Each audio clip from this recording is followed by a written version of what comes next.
Salve amigos do canal Legado da Fiel. Vamos falar mais um pouquinho de história. Vamos contar um pouquinho sobre uma conquista importante, uma conquista internacional. Num período muito difícil que nós passávamos, um jejum praticamente de 12 anos sem uma grande conquista. A grande conquista naquele momento era o campeonato estadual, era o paulista para nós. E o jejum já durava 12 anos.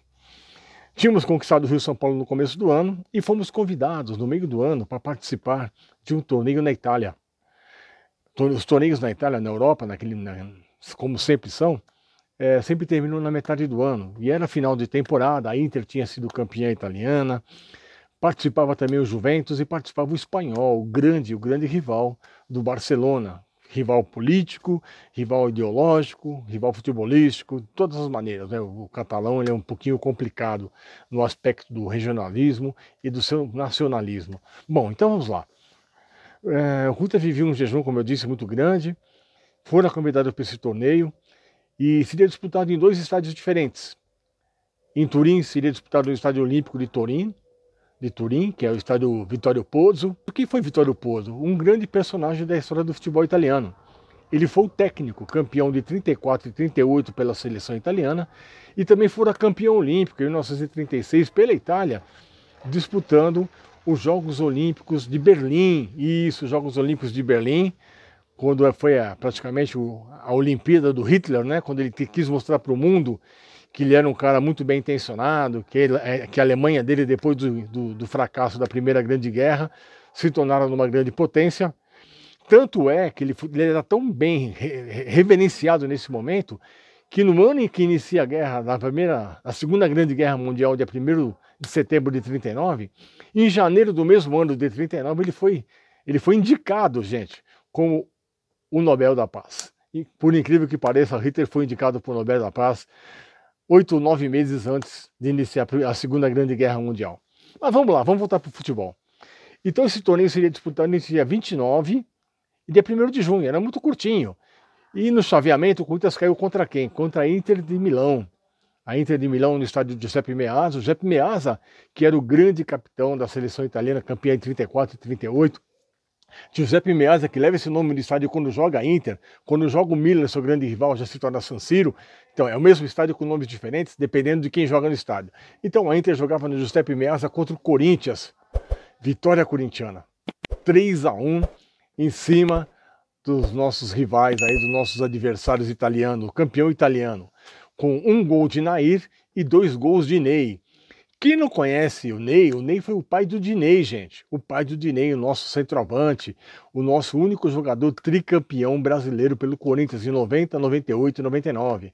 Foi um grande jogador, era muito habilidoso, muito técnico, fazia muitos gols, mas tinha muitos problemas extra-campo.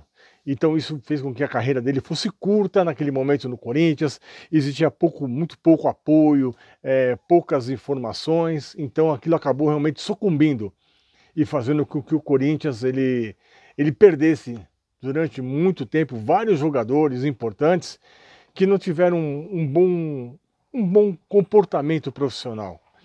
Então, por isso nós ficamos, naquela década de 60, contratando muitos jogadores e tendo muito pouca solução em relação às nossas necessidades. Mas vamos voltar lá à cidade de Milão.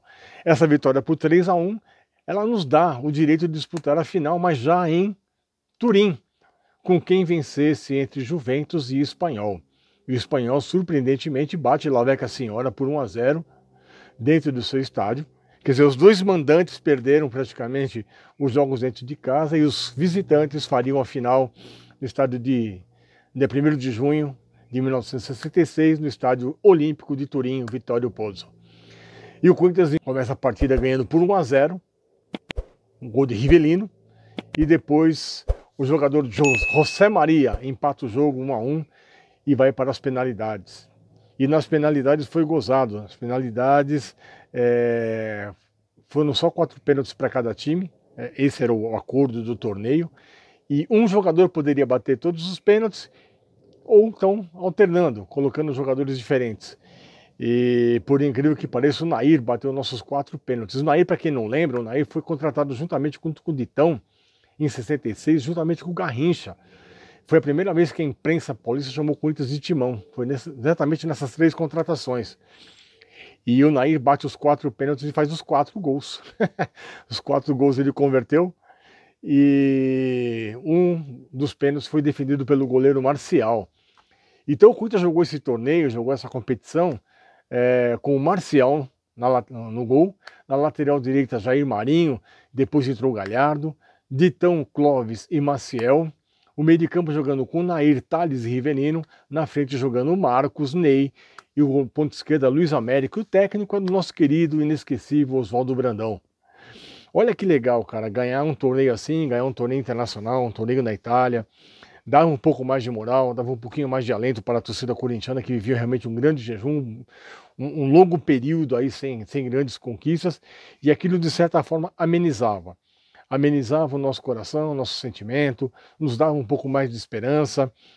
Teríamos pela frente mais uns campeonatos, o Campeonato Paulista de 66, que não fomos bem, apesar de ter montado realmente um time assim no papel muito bom, não conseguimos vitória. Essas conquistas, por menor que fossem na década de 60, eram um alimento, eram um oxigênio. O Corinthians já vivia um jejum grande no Campeonato Paulista. Então esse torneio de 1966, cidade de Turim, como a Costa do Sol ganha em Málaga em 69, como o troféu Apollo 5 também ganho contra o River Plate em Nova Jersey, nos Estados Unidos, eram algumas coisas que davam certo combustível. Como também o Pentagonal do Recife em 1965, quando o Rivelino estreia e faz o primeiro gol da sua carreira na história do Corinthians, naquele momento, contra o Santa Cruz, uma vitória por 3-0. Então, tudo isso era um oxigênio, tudo isso era um alimento que precisávamos para poder manter nossa chama sempre acesa. Apesar que o Corinthians é um time único, né? A sua torcida é uma torcida única. É muito difícil de fazer qualquer tipo de comparativo em termos de comportamento, em termos de movimento popular. O Corinthians é um time extremamente popular. Extremamente popular. Não existe nada parecido com a sua popularidade. Tem times que se intitulam hoje populares, tudo, mas você só ouve falar desse time quando ele joga, quando vai jogar. O Corinthians tem a semana inteira, se estiver bem, é porque está bem, se estiver mal é porque está mal. Se ele estiver mais ou menos, inventam crises. O Corinthians tem que estar no comentário e tem que estar no noticiário sempre. Isso é uma coisa que sempre foi assim, desde que eu me lembro por gente, desde o tempo que eu comecei a acompanhar o Corinthians na década de 60, que é dessa forma. Então ele é o oxigênio, é o alimento de tudo isso. Então essas conquistas mostravam para a sua torcida que o time poderia ser capaz sim de grandes feitos e grandes conquistas. Começava-se naquela década de 60 a Taça Brasil, que depois mudou de nome para Roberto Gomes Pedrosa, veio o Campeonato Brasileiro, o Corinthians ficava sempre ali, perneando, tentando, mas o Campeonato Paulista era o que importava para a gente. Então em 66, quando ele conquista esse título da cidade de Turim, o campeão paulista foi o Palmeiras. Caramba, 67, 68, 69, tivemos um tricampeonato do Santos. E nossa vez não chegava, nosso momento nunca aparecia. Quando chegava muito próximo acontecia alguma coisa, como foi em 68, quando nós quebramos o tabu hipotético contra o Santos, que não era de 11 anos, já citei isso em episódios anteriores, era um tabu menor. O tabu maior entre Corinthians e Santos, assim, da parte do Corinthians em relação ao Santos, de 76 a 84, que durou 8 anos, esse é o maior tabu da história desse clássico alvinegro. Mas fizemos uma bela campanha, tudo, mas enfim, o Santos de Pelé era impossível. Em 69, o Corinthians estava muito bem, quase conseguindo esse título de campeão paulista. Aí acontece aquela tragédia, a morte do Eduardo, que tiraram do Corinthians do plumo, tiraram da concentração e não conseguimos aquele tão sonhado campeonato paulista. E gozada que a década de 60, gente, acho que foi a década mais importante do futebol brasileiro. Que eu me lembro foi sim. Eu tive o prazer de ver jogar em campo Rivelino, eu tive o campo de ver Pelé, eu tive a oportunidade de ver Dino Sani, Ademir da Guia, Pedro Rocha, Tostão, Jairzinho, Dirceu Lopes, Paulo César Caju, Gerson, grandes jogadores, Ademir da Guia, grandes jogadores passaram pelo futebol brasileiro num período em que o Corinthians ficou no seu jejum e foi o auge do futebol brasileiro.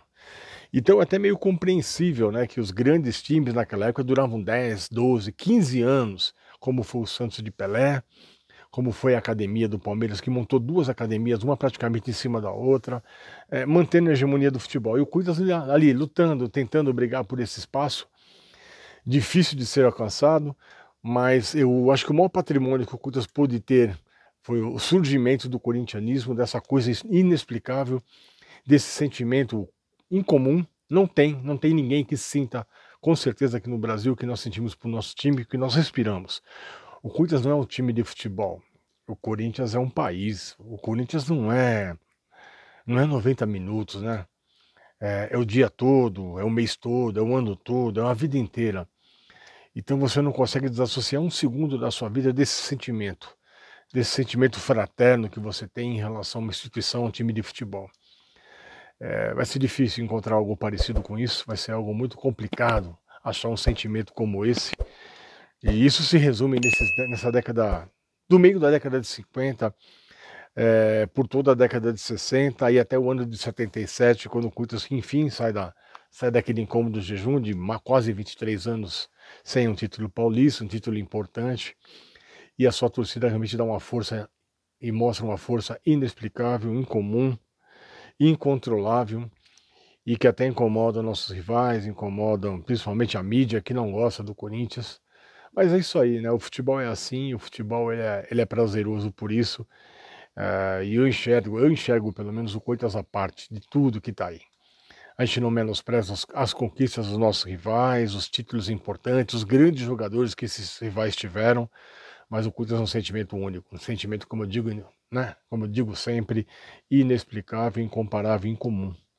Então é isso, pessoal. Eu queria passar mais esse episódio, era mesmo para falar desse título conquistado em 1966, que foi jogado tanto em Milão como em Turim. Importante para a nossa galeria, está lá no nosso memorial, encontra-se lá esse troféu, e isso não tem preço, isso é uma coisa, é um patrimônio, né, que está dentro do nosso coração, está dentro das nossas memórias, rico em sabedoria, rico em valor sentimental, em valor de título, em valor de tudo que envolve o time de futebol, tá bom? Esse é o Corinthians, essa é a sua história, um pedacinho dela. Espero que vocês tenham gostado. Se vocês não conhecem o nosso canal Legado da Fiel, dê um pulinho lá, né? Se inscreva no nosso canal se você não tiver inscrito, compartilhe com seus amigos, tá bom? E como eu sempre digo no final dos episódios, eternamente vai Corinthians. Um abraço a todos.